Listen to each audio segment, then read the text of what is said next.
मित्रांनो, आयुष्य नेहमी परफेक्ट नसतं आणि कधीकधी ते अपूर्णच राहिलेलं आपल्या मनात सगळ्यात जास्त घर करतं.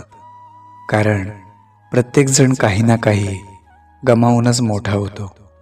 कोणी नाती, कोणी माणसं, कोणी स्वप्न, तर कोणी स्वतःलाच थोडं थोडं.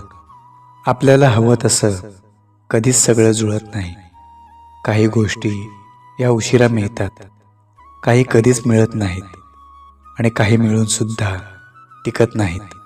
पण शेवटी या सगळ्याला एकच नाव असतं, ते म्हणजे आयुष्य. ज्यात आनंदही आहे, थकवाही आहे, आशाही आहे आणि ती न बोललेली वेदनासुद्धा आहे, जी प्रत्येकजण आपापल्या मनात शांतपणे घेऊन फिरत असतो. आयुष्य परफेक्ट नसतं, पण ते आपल्याला परफेक्ट समज देतं. घडून गेलेल्या गोष्टींना स्वीकारायचं, जे आयुष्यातून गेलं ते सोडायचं आणि जे आहे ते मनापासून जपायचं.